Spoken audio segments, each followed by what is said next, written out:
El ser humano, en la actualidad, está conectado a todos los medios existentes. Pero la desinformación es nuestro pan de cada día. Pero existen momentos en los cuales esa conexión es cortada, donde la verdad se hace clara. A estos momentos se los denomina error de conexión. Bienvenidos a La Verdad Sin Filtro.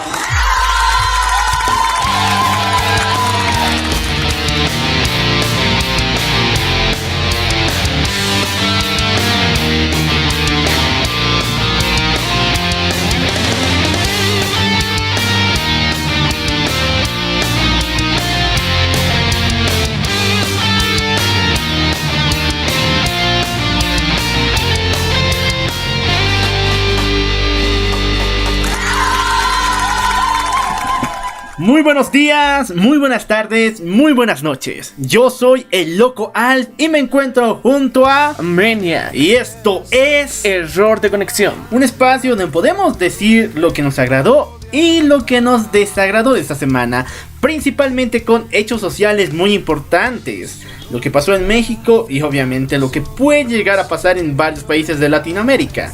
Pero ahora sí, tenemos que dar mención especial a los links a los diferentes lugares donde se postea este contenido. Pueden escucharnos a través de Spotify, Radio Public, Google Podcast y también tenemos muchas sorpresas, ¿verdad? Claro que sí, actualmente ya contamos con más de 6 plataformas en las que nos puedes escuchar, así que no tienes excusas. Actualmente también estamos en YouTube, en lo que sería iVoox y iTunes, así que no te puedes perder ni uno de estos episodios.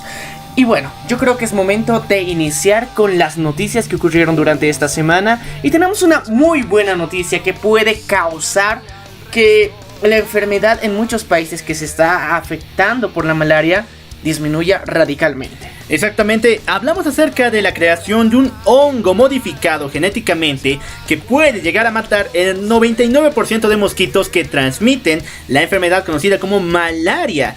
Esto principalmente fue desarrollado en Estados Unidos en la Universidad de Maryland con la construcción de una aldea artificial. Es decir, en un invernadero se llena un ecosistema de tal magnitud que pueda emular lo que se trata de hacer una aldea ya poblada con personas. Y bueno, los resultados fueron obviamente positivos, de tal manera que esta semana se está implementando estos hongos artificiales en lo que refiere al país de Burkina Faso, y que es uno de los países que tienen un alto índice en lo que refiere a contagios de malaria. Es algo importante señalar toda esta situación porque muchos piensan que vivimos en la época en la que una epidemia puede ser completamente devastadora para la humanidad, de tal manera que a toda costa es el peor escenario posible. Pero noticias como esta nos alegran del día, pensar que en un futuro probablemente el hombre pueda arremeter ante las enfermedades más destructivas que le rodean, ¿verdad? Claro que sí, estamos viendo que la medicina está avanzando de tal forma y la farmacéutica está yendo de la mano para solucionar estas enfermedades que han ido surgiendo y que hasta el momento no teníamos una respuesta completamente efectiva como ya teníamos otras vacunas, porque lastimosamente la malaria, gracias a estos mosquitos que la llevan y la portan, se expande de forma rápida, sobre todo en los lugares cálidos y sobre todo en la parte del África está significando constantes muertes. Y tener esta noticia yo creo que nos alegra porque va a disminuir radicalmente la tasa de muertes y mortalidad por la malaria. Bueno, vayamos a México porque esta semana tuvo mucho de qué hablar, principalmente por la declaración del presidente Donald Trump que hizo este jueves, aumentando un 5% de aranceles en lo que refiere a importaciones desde el país mexicano, lo cual llevó al presidente cariñosamente llamado AMLO de México declarar en sus palabras tal vez una posible guerra comercial. Entonces estamos viendo que, recordamos un poquito, recapitulemos. Durante las anteriores semanas, las decisiones que ha estado tomando el presidente Donald Trump con respecto a cerrar las relaciones comerciales, principalmente con China y ahora con México, se está aislando solito. No, ¿y cómo va a hacerlo? ¿Cómo Estados Unidos va a poder progresar si está cerrándose a sus dos mercados más importantes? México, que por años ha sido como la aseguradora de vida y soberanía alimentaria de Estados Unidos, y China, que es posiblemente el mercado que más estaba invirtiendo en ese país. Y vemos que de alguna forma la economía y la crisis económica que se está generando a propósito, aposta, literalmente con cada acción que realiza el presidente Donald Trump, la está generando, la está fortaleciendo y se viene en grande porque el desempleo va a ser uno de los factores principales. Y para rematar, este tipo de actitudes supuestamente están respaldados para mitigar lo que sería la migración mexicana a Estados Unidos. Bueno, después daré mi opinión de eso porque me parece completamente ridículo. Pero veamos acá hasta qué punto el presidente Donald Trump puede llevar estas declaraciones completamente racistas. Sigamos todavía con el acontecer noticioso y tenemos que tomar la palabra de la reflexión. Actualmente cada persona en Estados Unidos y en muchos otros países están armados. La ley los ampara con todas las órdenes que tienen. Si una persona extraña entra a tu patio, si entra a tu casa, tú tienes el derecho de poder defenderte por medio de un arma. Pero ¿hasta qué punto esto puede ser tomado en su completa literalidad? ¿Por qué? Porque hemos visto casos de muchas personas que han muerto por la tenencia de armas de civiles, ¿verdad? Y ha sido muy radical el cambio que se ha gestado. Por ejemplo, tenemos, y ya lo habíamos mencionado, dentro de las políticas que implementó Jair Bolsonaro, estaba a asegurar que toda la población podía adquirir un arma y que iba a ser respaldada legalmente su posesión para protección personal, tomando en cuenta los índices de delincuencia que existen en este país. Pero estamos llevando esto a un nivel completamente peligroso. ¿Por qué? Recordemos que muchos estudios sociales han dicho que la tenencia de armas puede desencadenar conflictos y balaceras en enormes proporciones. Pensemos que las personas que tienen armas, hasta cierto punto, perdón porque lo diga así, pero muchas personas piensan que la decisión de portar un arma en tu vida tiene que ser muy radical.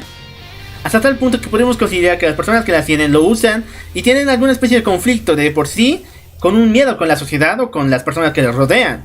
Entonces no son las más calificadas para portar un arma sin una instrucción adecuada como lo hacen las fuerzas del orden. Pero al mismo tiempo genera un protección hasta cierto punto, la sensación de protección. Pero estaremos analizando este tema a profundidad más adelante. Me cortaste la palabra, pero bien. Tenemos que ahorrar las mejores decisiones para después. Los mejores argumentos. Y seguimos todavía con este tema que desencadena también la violencia en las calles, que es las cárceles. Hay un estudio en Brasil que dice que para el año 2025... el 80% de la población brasileña puede llegar a prisión, puede llegar a tener antecedentes penales por la ley que regulariza esto. Y principalmente se habla de crear incluso ciudadelas carcelarias de tal nivel y magnitud que puedan llegar a tener una población adecuada dentro de esas. Porque cuando hacemos un recorrido por las calles de Latinoamérica, por las cárceles de Latinoamérica, vemos un infierno. Vemos peor que una inhumanidad total. Y es muy interesante cómo se ha ido gestando todo este proceso donde el hacinamiento es el pan de cada día en la mayor parte de Latinoamérica, ya que la justicia es algo que se desconoce para estas personas. Lastimosamente vemos que en cada país, en cada ciudad, existe un hacinamiento brutal. Esto está generando, muchas veces focos de infección por las enfermedades que se llegan a transmitir y que todos los presos llegan a tener. Y también para los visitantes. Y también lo que sería la inseguridad de los mismos, porque recordemos que las cárceles se les puede llamar y denominar universidades del crimen y el asesinato. Y esa frase va a dar título al podcast del día de hoy. Vamos a hacer una crítica, un análisis a profundidad de este tema, porque es bastante preocupante cómo de alguna forma nos descuidamos completamente y dejamos en el olvido a estas personas, porque igual que nosotros tienen derechos y tienen que estar en óptimas condiciones. se les tendría que velar por una vida digna dentro de estos lugares. Pero lamentablemente nadie se atreve a ir a las cárceles porque, bueno, lo que vamos a encontrar no nos va a gustar para nada. Esto es Error de Conexión y enseguida volvemos con el desarrollo de estas noticias. Se suponía que no iba así, ahora debía llegar a mí la paz.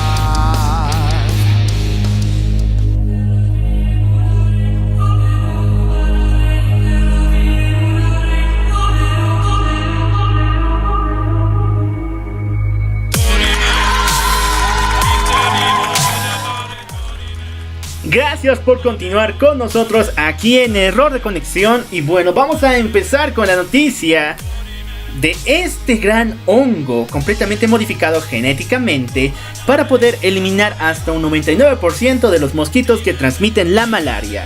La historia nos cuenta que el año pasado en la Universidad de Maryland, en un departamento referente a bioquímica, muchos estudiantes y también doctores especialistas realizaron la creación de un hongo modificado de tal manera que pudiera eliminar a estos mosquitos que transmiten la malaria. Se creó, y esto es interesante, una aldea artificial. ¿Alguna vez escuchaste de ese término? Claro, hay muchos cultivos y experimentación que se realiza a través de mini aldeas, entre comillas, de insectos o plantas, que se busca un estudio racional. De acuerdo a esto se evalúan y se tienen constante vigilancia con cámaras actualmente. Claro, pero lo interesante de esta aldea artificial fue que estaba completamente detallada, estructurada para emular una aldea de personas, es decir, habitada. El ecosistema estaba cargado de diferentes vapores que los seres humanos incluso eliminamos, de tal manera que se emulaba una cierta cantidad de personas. Casi creo que 200 o 300 personas habitadas.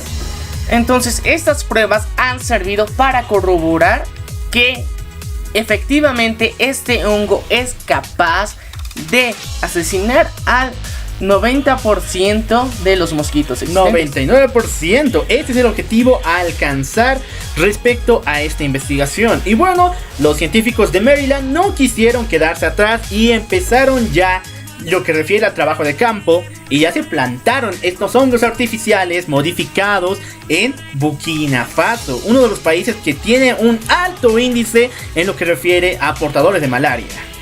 Estamos viendo que la ciencia está avanzando, tenemos una noticia positiva dentro de esta semana, y yo creo que hay que felicitar a las personas que en serio entregan con pasión y dedicación su esfuerzo a solucionar estas enfermedades.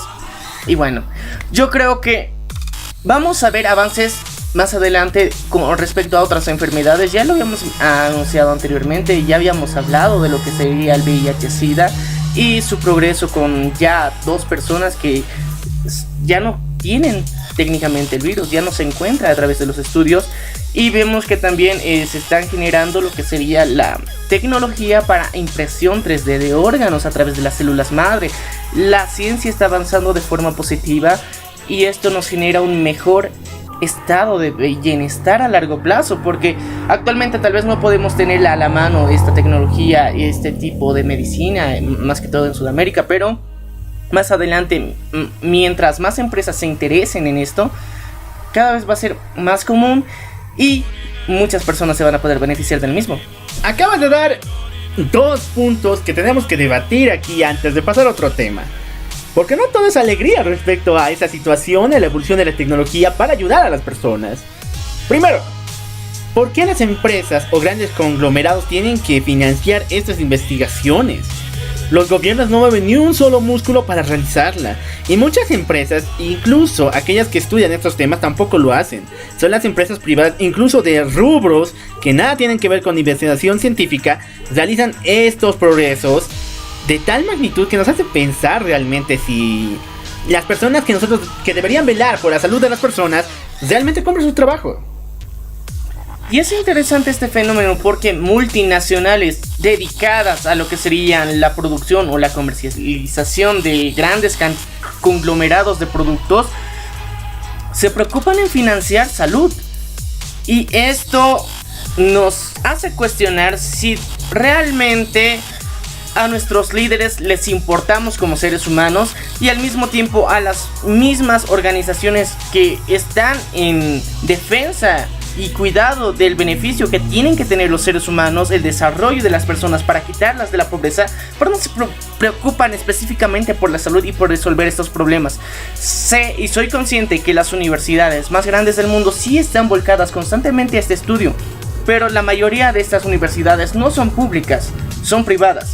Y de alguna forma que los intereses y los que financian estos proyectos sean privadas, al mismo tiempo cuando se encuentra una cura muchas veces se llega a creer que estos mismos conglomerados lo llegan a esconder y a tener un precio exclusivo muchas veces, porque vamos a entrar en teorías conspiranoicas donde se dice que ya existe una cura del cáncer, pero simplemente que está habilitada para las personas con un gran poder adquisitivo y que puedan costear este tratamiento, que realmente las personas como tal, o sea, en general, se desconoce cómo se realiza este tratamiento, qué patrones químicos sigue, porque se quedan en el secreto y la reserva de la industria que lo ha generado. Exactamente. Yo no quiero imaginarme que esto es una especie de pelea por puntos o también por capacidades. Es decir, si una persona te dice, yo tengo la posible cura del cáncer, ok, ¿tú qué me tienes? Tengo la posible cura de la malaria, del VIH, ok, ¿cuál de los dos es mejor? ¿Una especie de competencia de méritos? Yo no quiero pensar eso. Yo quiero pensar de que existen personas que se interesan en estas situaciones y que no solo velan por sus intereses. Y lo más interesante es que, en serio, podemos llegar a pensar que existe una élite dentro de lo que sería la atención médica, porque el tratamiento incluso genético ya es posible. La alteración genética para las personas ya desarrolladas mayores que, por ejemplo, llegan a sufrir alergias. En Europa ya existen tratamientos contra las alergias que modifican tu ADN para que ya no presentes reacciones alérgicas a la misma. Incluso no solamente en lo que refiere a ingeniería genética, sino también a esto en lo que refiere a la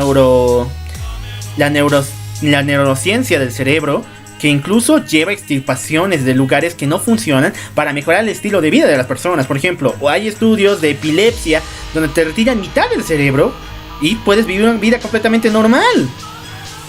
Pero de alguna forma todo esto está reservado y esta información está catalogada y limitada para las personas de élite hasta cierto punto, porque muchos estudios se han revelado y se han mostrado públicamente, pero lastimosamente los medios actuales no se dan la molestia de hacerlas conocer. Y bueno, yo creo que pese a toda esta situación tan conspiranoica que les acabamos de presentar, podemos dar un punto a favor, que si bien nos vemos limitados muchas veces dentro de la salud y la preparación que tenemos dentro de nuestros propios países, vemos que hay personas que se preocupan realmente por la humanidad en general y no buscan lucrar a través de ella, sino es una mejora para la estabilidad y el tipo de vida que puedan vivir todos en general. Y bueno, voy a volver a darle un aplauso a estos grandes investigadores de la Universidad de Maryland en Estados Unidos. Esperamos muchas más noticias de ellos. Y bueno, vamos a cambiar de página de noticia. Y bueno, tenemos que hablar de lo que está gestionando con las declaraciones del presidente Donald Trump. El día jueves, el primer mandatario de los Estados Unidos aumentó un 5% de aranceles de una especie de impuestos para las importaciones que vienen de México. De tal manera que, en palabras del mismo Trump, estas medidas son para reducir el número de inmigrantes indocumentados a Estados Unidos. Y de una forma, parafraseando lo que dijo el presidente Donald Trump, esto va a seguir así hasta que los números de migrantes bajen.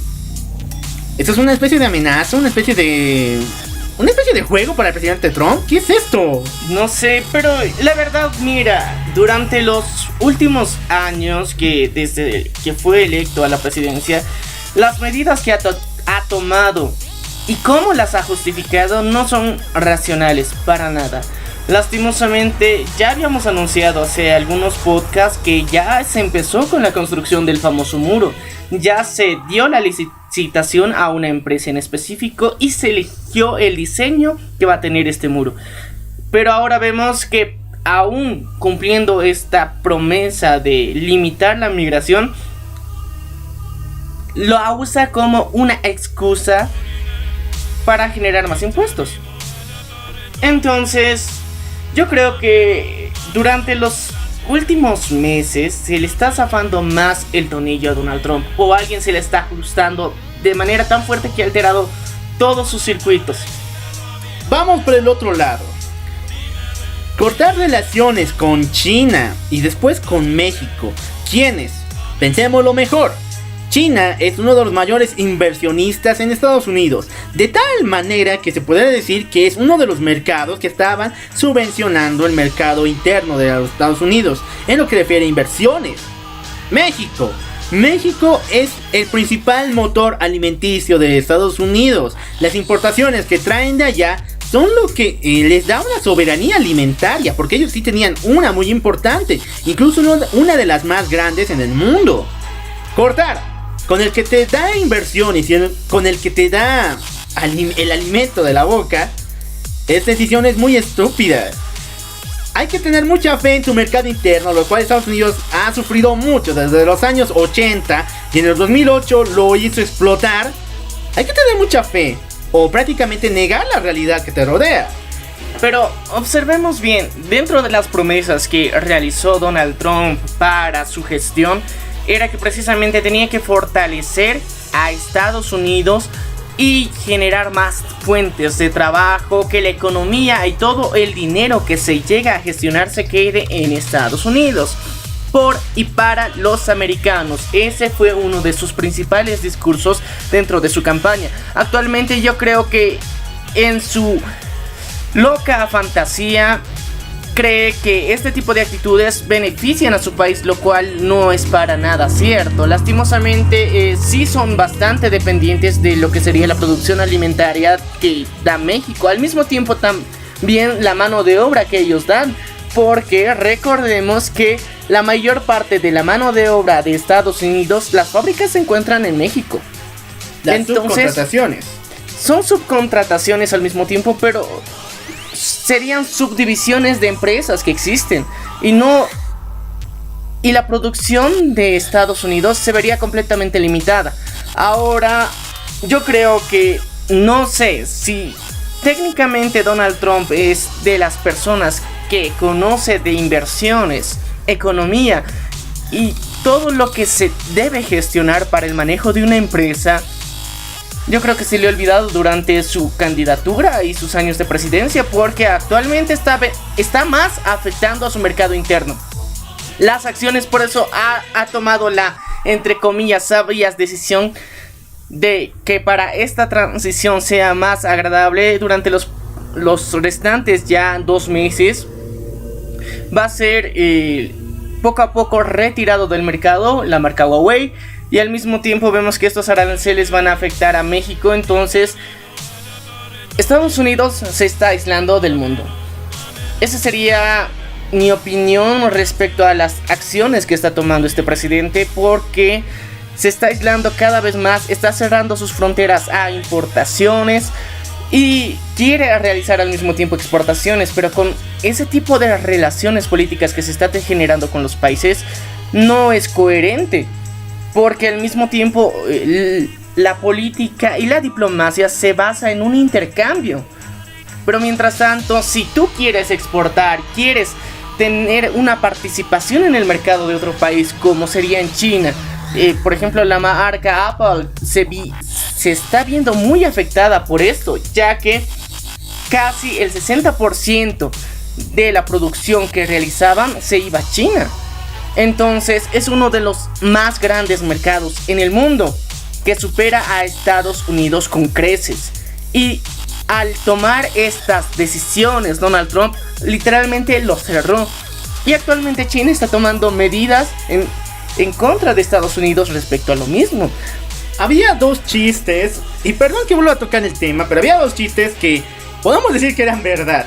El primero era decir que todos los alimentos de Estados Unidos estaban hechos de maíz. Y wow, en el año 2012 se descubrió que sí, el 90% de los productos americanos está hecho de maíz. Y otra era decir que el 90% de los autos que están en Estados Unidos son chinos. Y wow, todos los autos que tiene Estados Unidos son chinos. ¿Y de dónde viene su maíz? ¿Viene de Estados Unidos? Amigos, lamentablemente no, este maíz lo importaban de México. ¿De dónde vienen estos autos chinos? Vienen de China. Ahora, yo no sé en qué década vive el presidente Donald Trump. En serio, pensar que él sigue pensando que sigue en la gran Detroit formando autos híbridos como estaban en los 50, en los 60. No, la situación es otra. Y esta noticia de que se está pensando de que él lo está tomando por ese lado porque quiere volverse a lanzar a las nuevas elecciones de los Estados Unidos, haciendo realidad las promesas que ha cumplido y supuestamente dando valor y levantando las empresas, volviéndose el nuevo héroe americano, de tal manera que Estados Unidos va a recordar como siempre como el mayor proveedor de este país. Pero no es así, porque todo lo que necesita Estados Unidos para progresar, para levantarse por mucho tiempo, se lo debe al exterior. De alguna forma, la ideología de patriotismo que quiere gestionar está funcionando mal, porque lastimosamente, y les recordamos que Estados Unidos fue fundada por migrantes. Y la economía que ha gestado durante toda su historia ha sido gracias a migrantes. El valor que tiene como país ha sido gracias a los migrantes. Su cultura es una derivada de los migrantes también.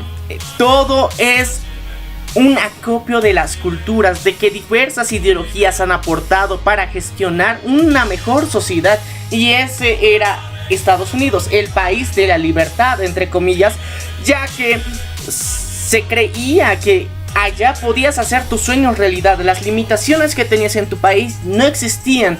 Existía más aceptación, existía más fuentes laborales, porque nuevas personas llegaban, mejoraban su economía y estas a su vez daban empleo a nuevas personas. Este era el modelo económico que funcionaba de forma coherente en Estados Unidos. Pero detener la migración y aislarte del mundo por completo no ayuda en nada, en absolutamente nada. Lastimosamente las consecuencias la estarán viviendo los habitantes de Estados Unidos, ya que en gran parte de América Latina los gobiernos socialistas se han ido alejando de Estados Unidos de a poco. Y yo creo que de alguna forma esto va a generar una crisis económica a corto plazo. Y tengo un mensaje para muchas personas emigrantes que seguro no se sienten muy bien con las decisiones que está tomando el presidente Donald Trump y están debatiendo si quedarse o irse, o adoptar esa nueva manera, o incluso volver a su país. Eso está a su decisión. Pero yo personalmente les diría, si no te sientes cómodo en el país donde estás, puedes volver. Las puertas siempre están abiertas, ¿o no? Claro, y sabemos que en Latinoamérica no estamos en el mejor momento del mundo, pero aún así yo creo que es mejor trabajar en la tierra donde has nacido, donde has crecido, la cual conoces. Y muchas veces el problema de que se enfrentan la mayor parte de los migrantes es lo desconocido. El enfrentarse a una cultura, una sociedad, una ideología completamente diferente de la que vienes, donde no sabes cómo enfrentarla de forma correcta. Te puedes equivocar muchas veces, puedes ofender a las personas al mismo tiempo. Entonces yo creo que tienes que darte el tiempo de reflexionar, pensar y ser objetivo con tus decisiones. Tienes que buscar lo mejor para ti, para tu familia y al mismo tiempo aportar en la sociedad en la que estés viviendo. Y bueno, con esto finalizamos esta noticia que han conmocionado a toda Latinoamérica y se habla de una posible guerra comercial con las declaraciones del presidente AMLO. Yo cariñosamente le digo así. Pero esperemos que esto no suba a peores. Pero si te das cuenta, la guerra comercial ya inició. O sea, no se habla de una posible, ya es una guerra comercial que existe y se está tomando como líder y enemigo absoluto de Estados Unidos de todo el mundo. Entonces yo creo que la que más tiene que perder es Estados Unidos. Sabemos que el presidente Andrés Manuel López Obrador, si bien tiene un gobierno socialista y una visión entre comillas innovadora, aún así tiene unas limitantes dentro de su misma ideología política que está gestionando. Sabemos que su misma popularidad ha ido bajando durante los últimos meses. Las decisiones que está tomando no son muy acertadas, pero la forma en que está enfrentando esta situación lo ha hecho llevadero. Sí, yo puedo reconocer que AMLO, como también es conocido, Andrés Manuel López Obrador, realizó una buena gestión en respuesta a lo que está realizando Donald Trump. Y yo creo que noten ese aislamiento económico que está teniendo los estadounidenses van a hacer que reacciones en las próximas elecciones que se tengan en Estados Unidos, Donald Trump ya no va a seguir en el poder. Eso esperemos. Y bueno, sigamos todavía y ahora pasamos al espacio de reflexión, porque tenemos que contar una dura verdad. ¿Realmente es necesario la seguridad armada, una paz armada en nuestra sociedad? Bueno, principalmente yo podría decir, y me pongo toda mi sinceridad en juego, que no. La respuesta no es armar a los civiles. Ya sé que muchas personas hablan de que sí, el mundo se ha vuelto peligroso de tal manera que ya no podemos hacerle contra.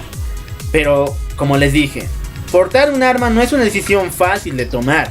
Muchas personas les cuesta mucho, incluso están en contacto con uno de estos dispositivos.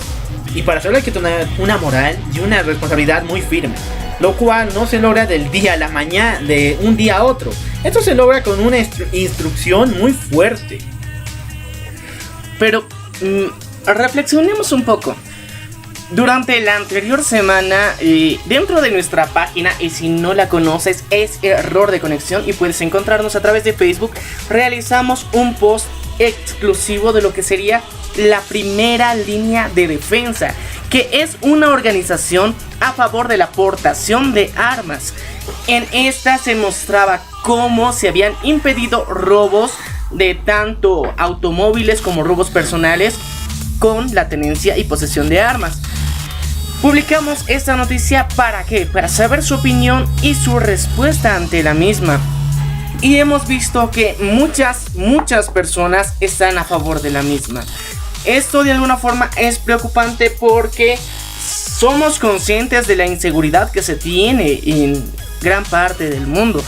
Pero el tener un arma solamente la aumenta y no la disminuye, lo que puede generar que se disminuyan los índices de criminalidad. Es la mejor educación, es la mejor respuesta, porque cuando de alguna forma la sociedad te encamina y te pone la meta clara de que dentro de tu sociedad tienes un rol de aportar a las personas, a tu entorno, tienes una responsabilidad en la que estás convencido de que tienes que hacer el bien a las demás personas y al mismo tiempo eso te va a beneficiar a ti.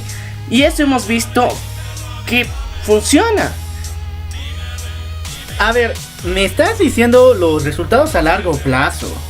Sí, en una sociedad utópica o tal, no utópica, sino una sociedad modelo, en el cual la aportación de armas puede llevar a las personas a una especie de código de moral, donde las personas aportan a la seguridad misma de la sociedad como tal.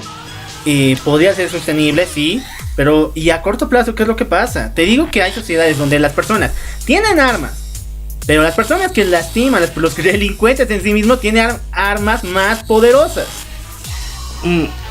Te equivocaste.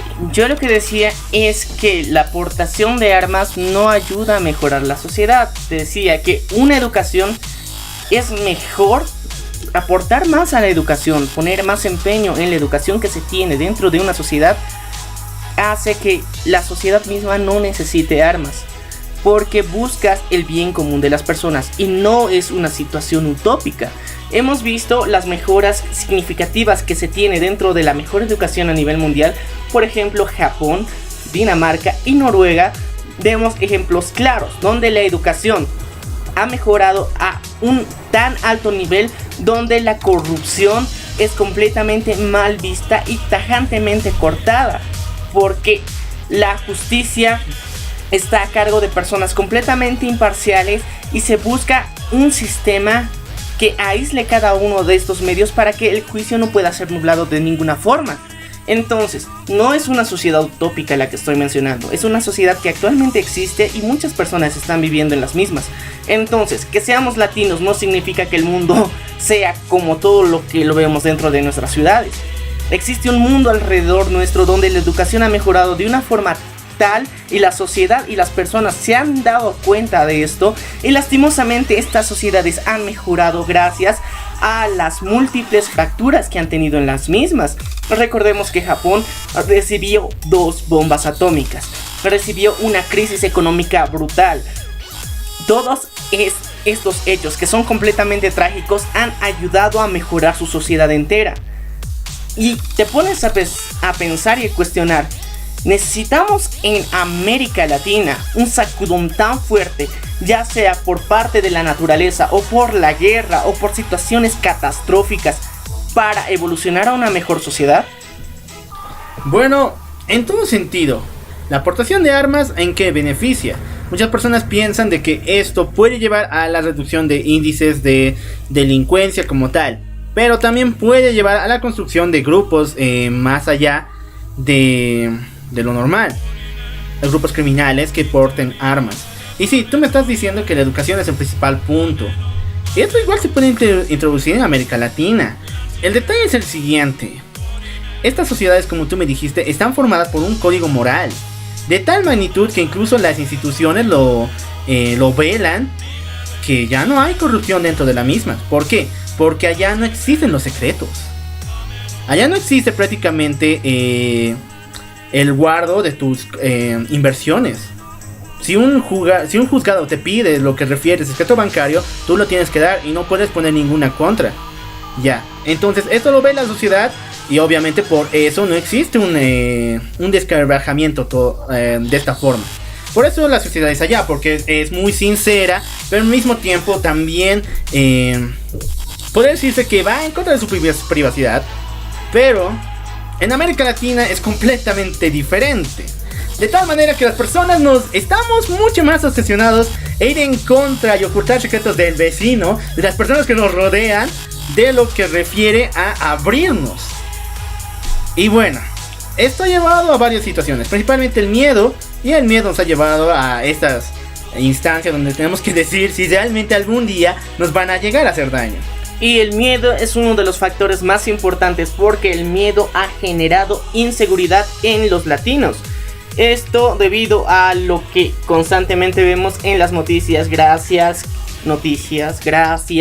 Crónica Roja, gracias medios alarmistas, porque esto nos ha vuelto paranoicos. La paranoia colectiva que nos han generado los medios de comunicación ha hecho posible que en nuestra sociedad busquen tener y que sea común o normal la tenencia de armas.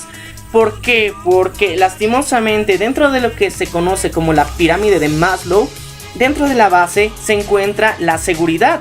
La seguridad es uno de los pilares fundamentales para sentirte vivo, para poder formar parte de una sociedad. Entonces vemos que como directamente nos han afectado en el área de la seguridad, nos sentimos vulnerables y buscamos defendernos ante esa situación. Y sí, de alguna forma puede sonar coherente, pero lastimosamente la tenencia de armas simplemente llega a largo plazo a ser completamente perjudicial. Bueno, en todo sentido, ¿es necesario la tenencia de armas en una sociedad completamente inundada de miedo?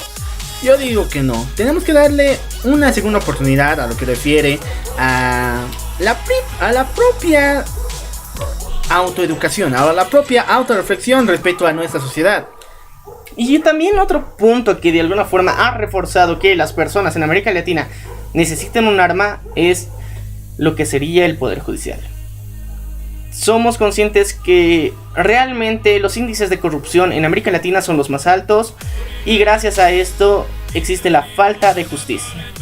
La falta de justicia nos hace temer por nuestras propias vidas, aumenta nuestra inseguridad y obviamente desencadena la tenencia de armas. Entonces, todo lo que nos está rodeando nos provee de miedo para querer tener un arma. Y lastimosamente, personas con miedo no pueden utilizar un arma. ¿Por qué? Porque lastimosamente, cuando sientes que todo a tu alrededor te quiere atacar, es más fácil disparar a cualquier persona, a cualquier objetivo, sin medir y razonar. Y esto ha desencadenado en muchos accidentes en el área rural y en el área de la ciudad. Más de una vez, por simples juegos de ebrios, ha habido accidentes fatales. Bueno, yo quería disculparme primeramente contigo porque te tomé tu declaración por otro punto. Pero me pareció interesante. Vamos a hablar acerca de mi declaración, lo que dije. Podría en algún futuro, ya sea utópico o incluso mágico, que la tenencia de armas pueda crear una mejor sociedad en un futuro. Yo creo que dentro de lo que estamos viviendo no tenemos la educación suficiente. Lastimosamente en América Latina somos conscientes, la educación no es la mejor en ningún aspecto. O sea, la mayor parte de las personas siempre necesita, para incluso entrar simplemente a la universidad, tener una educación adicional que te prepare para la universidad, porque la educación pública o la educación estandarizada no funciona. Imagínate, para la tenencia de un arma tienes que, más allá de tener un conocimiento del uso de la misma, tienes que tener una fortaleza emocional y psicológica para tomar el arma, saber cómo utilizarla y que tu mismo cuerpo no falle o se ponga nervioso y dispare a cualquier lado. Son armas letales. Directamente, si disparas, puedes matar a una persona. Tienes que ser consciente de la responsabilidad que está en tus manos. Ahora, dentro de la publicación que hemos realizado en nuestras redes sociales, se muestra de manera explícita. Ya sé que es a través de cámaras que son estacionales en diferentes lugares donde se puede ver pequeñas imágenes de los disparos. La mayoría de las imágenes mostradas han acabado con la vida del asaltante, entre comillas. Y las personas estaban alabando dentro de las redes sociales este tipo de acciones. Ahora, ¿qué está pasando como nosotros como seres humanos? ¿En serio valoramos tan poco la vida de otras personas? ¿En serio somos capaces de directamente por un hecho marcar la vida de otra persona y quitar todo un entorno social que puede tener la misma? Seamos conscientes, sí, existe delincuencia, hay que aceptarlo, es la realidad en la que vivimos. Pero esto no nos puede llegar a poner en un nivel de superioridad donde podemos disparar a matar. Terminaste con una gran reflexión. Y bueno, yo solo quiero decir una frase que me encantó, que era la siguiente: la sociedad está podrida de tal manera que nos sentimos más identificados con un asesino que con alguien de las minorías. Y bueno, antes de ponerme mucho más enojado respecto a esta sociedad, vamos a pasar a hablar acerca de la situación de las cárceles, que también es un tema de discusión muy amplio. ¿Por qué? En el año 2015 se llevó a cabo un documental de una de las cadenas muy importantes que era parte de la BBC, creo, o era parte de National Geographic, que se presentó en la cárcel de San Pedro. Si no lo conocen, la cárcel de San Pedro es una de las más importantes aquí en la ciudad de La Paz, Bolivia. Ok, este documental presentó prácticamente todo lo que pasa en esta prisión, de tal manera que se veían situaciones muy irregulares, principalmente porque los policías, parte de los que trabajan ahí, daban tours de droga. Es decir, a los turistas, a las personas que pagaban un alto precio del ingreso a estas cárceles, les llevaban a lugares donde prácticamente era legal el comercio de estas sustancias. Literalmente no era legal, pero estaba respaldada por los mismos policías. Entonces eran técnicamente, entre comillas, áreas libres para que puedas de alguna forma recrearte con estas drogas. Entonces, y dentro de las cárceles significaba que dentro de las cárceles también existía droga. Entonces esto nos lleva a pensar, ¿quién cuida las cárceles? Porque si bien está protegida por los policías, pero dentro de estas no hay ley. Prácticamente dormir ahí cuesta dinero. ¿A quién le pagas? De un superior a otro superior, de otro superior a otro superior, de tal manera que no se cuenta realmente cada paso que estás tomando y tu vida le pertenece a otro. Entonces no existe nada de ley aquí. Y de alguna forma, vinculando lo que sería el anterior tema y la anterior noticia que habíamos estado hablando de la tenencia de armas, ya habíamos hablado que muchos delincuentes con la tenencia de armas fueron asesinados. Y de alguna forma esto ha desencadenado porque no crees que exista justicia en tu país. Ahora, las personas que llegan a estar en la cárcel muchas veces no tienen un juicio con un seguimiento correcto. Existen muchos huecos legales en la mayoría de los códigos de cada país. Muchos códigos son escritos hace más de 50 años y siguen en vigor. No ha avanzado junto con la sociedad. Ya. Ahora, el problema dentro de las cárceles que estabas mencionando, mi querido Locual, sobre los policías, ya habíamos hablado de los policías en un anterior podcast y yo creo que esto viene a colación del mismo porque lastimosamente, y hablando completamente de nuestro contexto, en la cárcel de San Pedro existe una corrupción enorme. Sabemos que cada vez que se escoge a un nuevo director de este precinto, el mismo tiene que pasar por la aprobación de los líderes de la cárcel, que son un líder dentro de los presos. Entonces vemos que hay una ciudadela pequeña escondida allá. Y para todos aquellos que piensen que solamente hablamos de líderes de la droga, de cárteles, de líderes de la mafia, no es solamente ello. Incluso tienen que pasar bajo la aprobación de los líderes de los sindicatos, de las personas que están viviendo ahí. Entonces existe una microorganización dentro de las mismas cárceles. Sé que muchas personas nunca se han puesto a reflexionar al respecto de este tema, pero sí, es una realidad. Existen actualmente muchas personas que han tenido un juicio que, como vemos en nuestro país, de alguna forma han sido cargo sobre cargo sobre cargo para tapar un hecho y que una persona no diga una información que tenía respecto a algo que podía afectar a alguna persona en turno. Lo meten directamente a la cárcel con una serie de antecedentes bastante pesados para que no hable.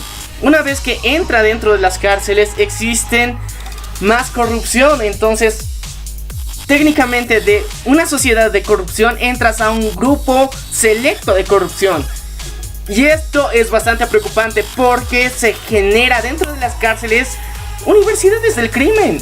Exactamente, vemos que criminales menores atrapados por robos, incluso solamente por situaciones de violencia o situaciones diferentes, estas personas se gradúan con honores. Pero ¿de qué tamaño tiene que ser que vivir dentro de ese lugar los capacita de tal manera que comprenden el mundo criminal, incluso tienen contactos con los líderes?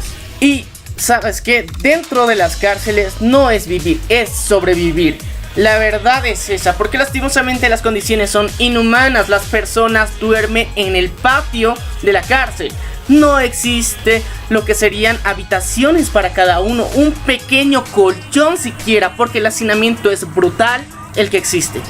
Bueno, yo tuve la experiencia de entrar a San Pedro por medio de una situación que me acompañó junto con la universidad. Y el detalle era el siguiente: existen 3 previos que se debaten lo que trata San Pedro. El principal es la cancha, donde sí, gente duerme ahí. Y bueno, como es techo abierto, tienen que sobrevivir la lluvia, el frío, el calor intenso. Y tienen que cuidar muy bien sus cosas porque pueden ser también provistos de robos o incluso situaciones mayores.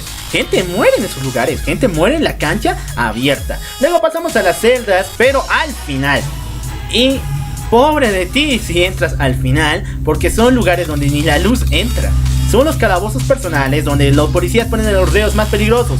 Pero como esas situaciones no se ven tanto, los policías prácticamente no ingresan ahí. A esos lugares los meten a las personas que no pueden pagar lugar. Y no sé cómo viven, pero me dijeron que viven la vida parados.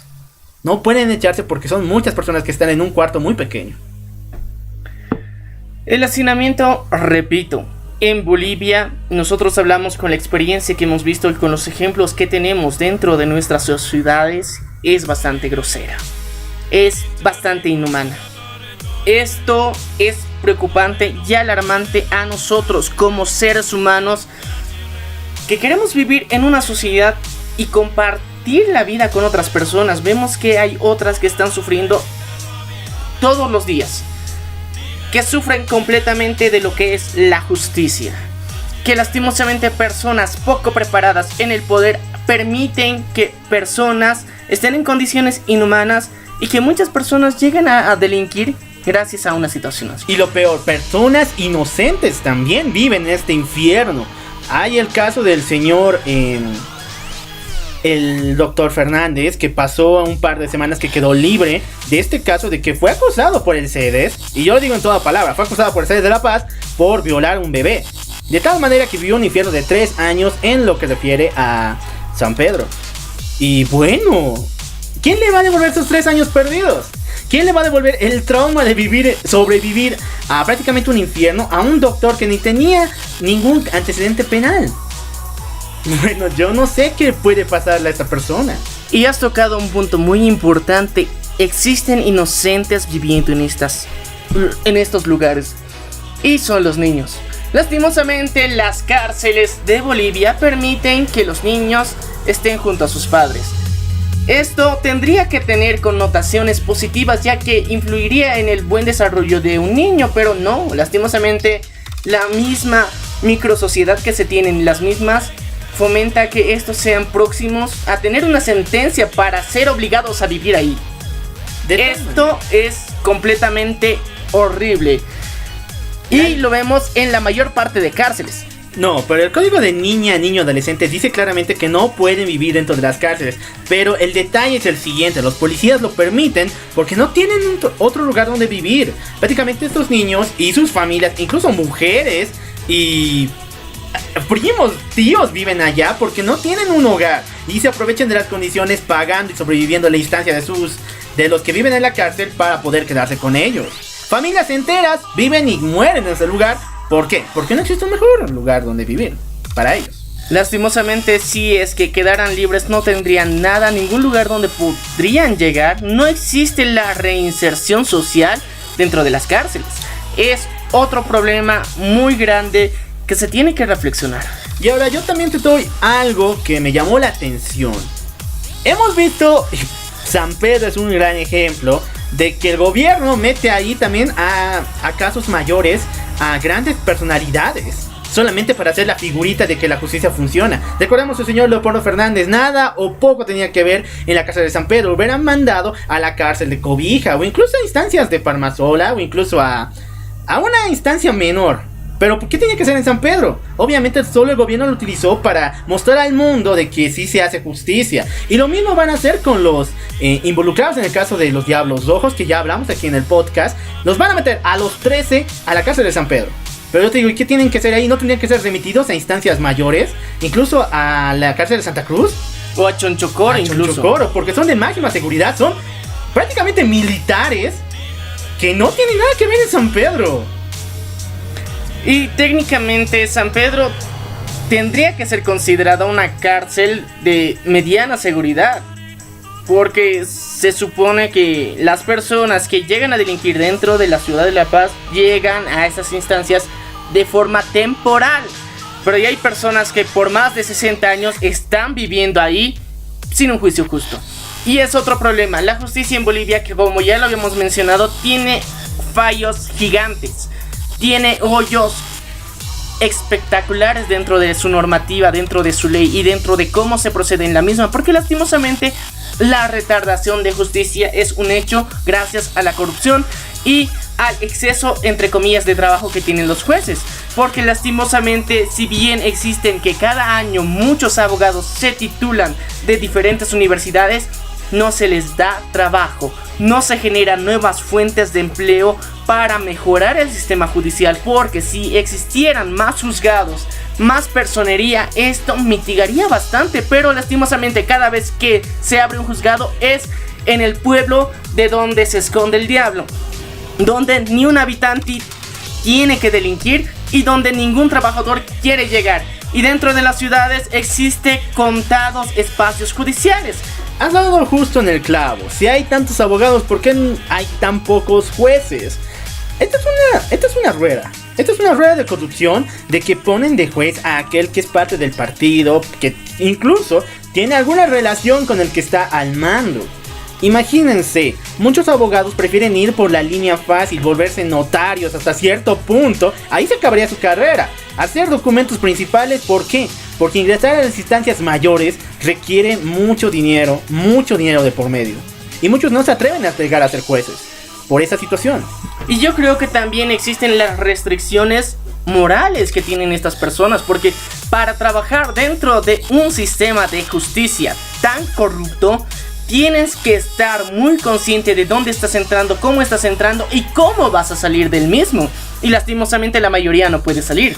Entonces, vemos que en sí la corrupción parte mucho de todo lo que se está viviendo actualmente. La retardación justicia es parte de la ineptitud del gobierno en turno también, porque no pueden desarrollar nuevos juzgados, no pueden mejorar el sistema judicial, y lastimosamente los parlamentarios y los que están ahí presentes para aprobar este tipo de leyes están durmiendo, están chateando, están visitando sitios para adultos y no es chiste. Lastimosamente se ha visto y más de una persona ha llegado a postear en redes sociales este tipo de imágenes. Los parlamentarios y senadores están sentados viendo su tablet, viendo su laptop o jugando algún videojuego y no prestan atención a lo que la sociedad realmente requiere, y lastimosamente lo vemos todos los días. O lo que pasó el año pasado en Sucre, ¿recuerdas? Donde en vez de hacer una asamblea, o terminando también esa, se fueron de fiesta en el mismo juzgado de la asamblea. O sea, después trajeron cerveza y pusieron la música al fondo, y entre los mismos parlamentarios ya se estaban empezando a formar su bailongo. Y estaba grabado la cosa. Entonces, ¿a qué instancia nos lleva esto? A esa situación. Brasil dijo que en 2025, si sus leyes no mejoran, todo Brasil, toda su población estaría pisando la cárcel o teniendo antecedentes penales. Yo les digo, si Bolivia no cambia esto, para 2021 tal vez la situación sea la misma. Entonces esto es un caos. Esta es una reflexión. Nosotros hemos hablado más de nuestro contexto social porque lastimosamente no conocemos el tuyo. Sé que nos escuchan de diferentes partes del mundo y quisiéramos que nos dejes tu opinión, ya sea en los comentarios de YouTube o directamente en nuestra página de Facebook, Instagram o Twitter. Y también estamos en múltiples plataformas, así que por favor déjanos tu comentario. Estaremos felices de responder si tienes alguna duda, alguna opinión, y te invitamos a que reflexiones. Y si tienes la oportunidad de ayudar a las personas que están en la cárcel, si tienes conocimiento y tienes una cárcel dentro de tu ciudad cerca, por favor, brinda ayuda. Si tienes víveres que puedas darlos, hazlo. Busca que estas personas puedan reinsertarse en la sociedad de forma positiva, porque lastimosamente el gobierno no está haciendo nada para que esto pase. Y además, si tú eres parte de alguna empresa o, bueno, fueras el dueño o algún contrato muy importante, te pido que apoyes a las personas que están queriendo su restauración a lo que refiere a la sociedad, porque muchas personas no eligen ni tampoco le dan oportunidad a las personas que tienen antecedentes penales, lo cual les obliga a volver al camino de la delincuencia. Entonces, si tú tienes la oportunidad de emplear a las personas que están con estos problemas, hazlo. Pero también ve su voluntad y vas a notar que puede ser un empleado muy importante. Entonces nosotros desde aquí te transmitimos que sí, existe la reincorporación en la sociedad de los delincuentes y que esto sí es posible, porque como seres humanos tenemos el derecho a poder cambiar, a reflexionar. Somos seres pensantes, podemos mejorar. Si en algún momento nos llegamos a equivocar, posteriormente ya no cometer los mismos errores. Así que, por favor, te invito a que si puedes colaborar con este tipo de personas que han llegado a padecer durante un tiempo dentro de una cárcel, o si estás cerca de alguna de las mismas, puedes apoyar de alguna u otra forma, tal vez ayudando, por ejemplo, con material escolar a los niños, porque sé que en la mayor parte de Latinoamérica los niños también están viviendo en las cárceles. Bueno, esto fue Error de Conexión. Y estoy muy feliz de compartir este espacio contigo. Gracias, Maniac, por acompañarme. Ya saben, yo soy el Loco Ad. Nos vemos a la próxima. Y les ha hablado Maniac, y les recuerdo que nos pueden escuchar y pueden escuchar otros capítulos aún más interesantes dentro de lo que es Spotify, Radio Public, Google Podcast y en YouTube. Y tenemos unas entrevistas espectaculares donde hablamos de temas que durante los últimos años han estado sonando bastante, y yo creo que es momento de que tú también conozcas un poco de esto. Te invitamos a que nos escuches en Spotify, Radio Public, Google Podcast, iVoox, iTunes. Y no te olvides seguirnos en nuestras redes sociales. Esto es Error de Conexión. Hasta la próxima. Mientras llega la hora, podré tratar de hacer reconciliar